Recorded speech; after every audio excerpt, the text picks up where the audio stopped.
ಸ್ವಸ್ತಿ ಪ್ರಜಾಭ್ಯಃ ಪರಿಪಾಲಯಂತಾಂ ನ್ಯಾಯೇನ ಮಾರ್ಗೇಣ ಮಹೀ ಮಹಿಷಾಃ ಗೋಬ್ರಾಹ್ಮಣೇಭ್ಯಃ ಶುಭಮಸ್ತು ನಿತ್ಯಂ ಲೋಕಾಃ ಸಮಸ್ತಃ ಸುಖಿನೋ ಭವಂತು. ಓಂ ಶಾಂತಿ ಶಾಂತಿ ಶಾಂತಿ. ನಮಸ್ಕಾರ, ನಾನು ಮಂಗಳ.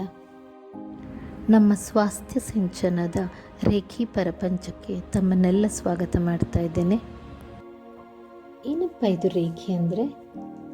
ರೇಖಿ ಹೀಲಿಂಗ್ ಅಂದರೆ ಏನು? ರೇಖಿ ಚಿಕಿತ್ಸೆ ಅಂತಲೂ ಹೇಳ್ತಾರೆ ಅಲ್ವಾ? ಹಾಗಾದರೆ ಔಷಧಿ ತಗೊಳ್ದೇನೆ ರೇಖಿಯಿಂದನೇ ಹುಷಾರಾಗುತ್ತಾ? ಹಾಗಿದ್ರೆ ನಮಗೆಲ್ಲ ಯಾಕೆ ಬೇಕು ಡಾಕ್ಟ್ರು, ಔಷಧಿ, ಆಸ್ಪತ್ರೆ?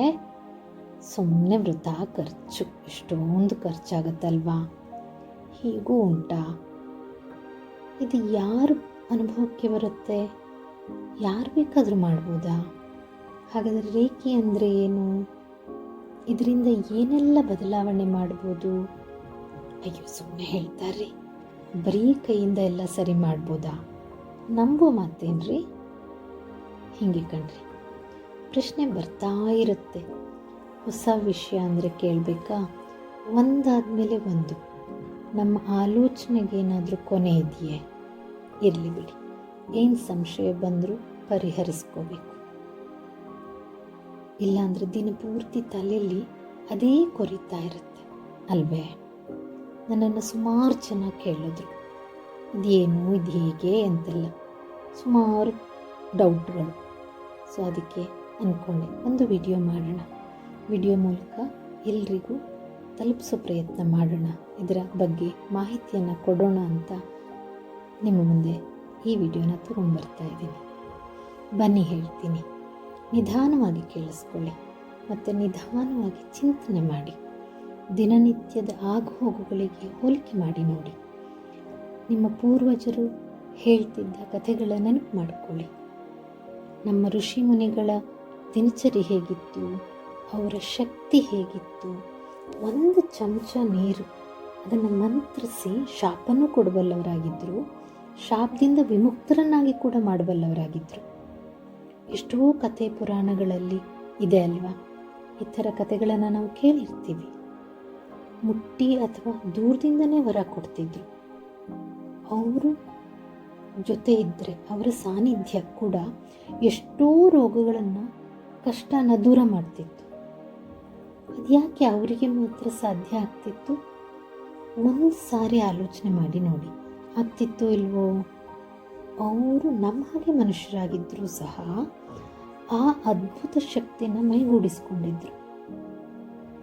ಆ ಎಲ್ಲ ಋಷಿಮುನಿಗಳ ಶಕ್ತಿಗೆ ಸರಿಸಾಟಿ ಅನ್ನೋದಿತ್ತ? ಇಲ್ಲ ಅಲ್ವಾ?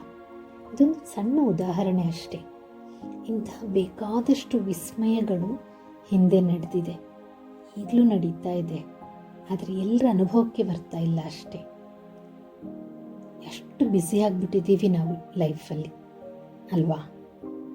ಸರಿ, ಹಾಗಾದರೆ ನನಗೆ ಗೊತ್ತಿರೋ ಅಂಥದ್ದು, ನನ್ನ ಅನುಭವಕ್ಕೆ ಬಂದಿರೋ ಅಂಥದ್ದು ಹೇಳ್ತೀನಿ ಕೇಳಿ. ರೇಖಿ ವಿದ್ಯೆ, ಶಕ್ತಿ, ಅನುಭವ ಎಲ್ಲ ಜನ್ಮ ಜನ್ಮದಿಂದಲೂ ಮುಂದುವರಿತಾ ಬರುವಂಥದ್ದು.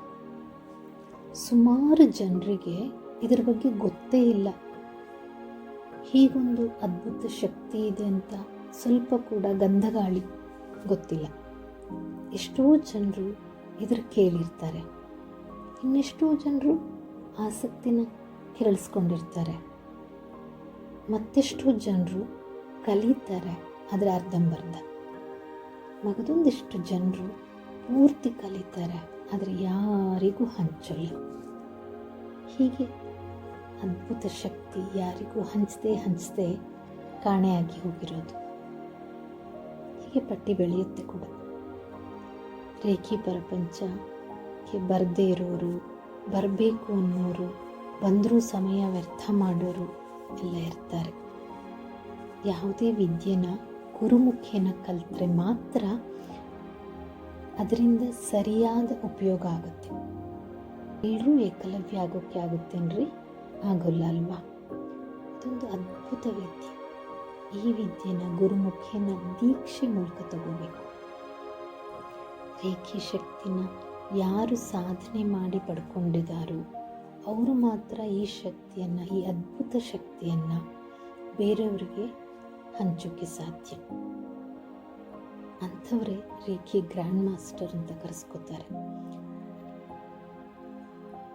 ಸುಮಾರು ತಿಂಗಳು, ವರ್ಷಗಳ ಸಾಧನೆಯಿಂದ ರೇಖಿ ಗ್ರ್ಯಾಂಡ್ ಮಾಸ್ಟರ್ ಆದರೆ ಮಾತ್ರ ಅವರಿಗೆ ಆ ಶಕ್ತಿ ಉಳಿಯೋಕ್ಕೆ ಸಾಧ್ಯ, ಶಕ್ತಿ ಬರೋಕ್ಕೆ ಸಾಧ್ಯ.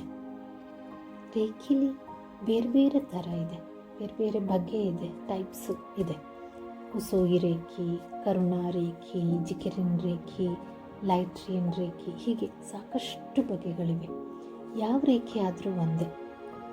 ರೇಖೆಯಿಂದ ನಮ್ಮಲ್ಲಿ ಅಡಗಿರೋ ಶಕ್ತಿ ಜಾಗೃತಗೊಳ್ಳುತ್ತೆ ಅನ್ನೋದು ಮಾತ್ರ ನಿತ್ಯ ಸತ್ಯ. ಇದನ್ನ ಮುಂದಿನ ವಿಡಿಯೋದಲ್ಲಿ ತಿಳಿಸ್ತೀನಿ. ನಿತ್ಯಂ ಲೋಕಾಃ ಸಮಸ್ತಃ ಸುಖಿನೋ ಭವಂತು. ಧನ್ಯವಾದಗಳು. ಸಿಗೋಣ ಹಾಗಾದರೆ ಮುಂದಿನ ವಿಡಿಯೋದಲ್ಲಿ. ಇನ್ನಷ್ಟು ಮಾಹಿತಿ ಜೊತೆಗೆ ರೇಖೆ ಬಗ್ಗೆ ಬರ್ತೀನಿ. ಸರಿ, ಹಾಗಾದರೆ ಇವತ್ತಿಗೆ ಇಷ್ಟು ಸಾಕು. ರೇಖೆ ಬಗ್ಗೆ ಇನ್ನಷ್ಟು ಮಾಹಿತಿನ ನನ್ನ ಮುಂದಿನ ವಿಡಿಯೋದಲ್ಲಿ ತಗೊಂಡ್ಬರ್ತೀನಿ. ನಿತ್ಯಂ ಲೋಕಾಃ ಸಮಸ್ತಃ ಸುಖಿನೋ ಭವಂತು. ಧನ್ಯವಾದಗಳು ಎಲ್ರಿಗೂ.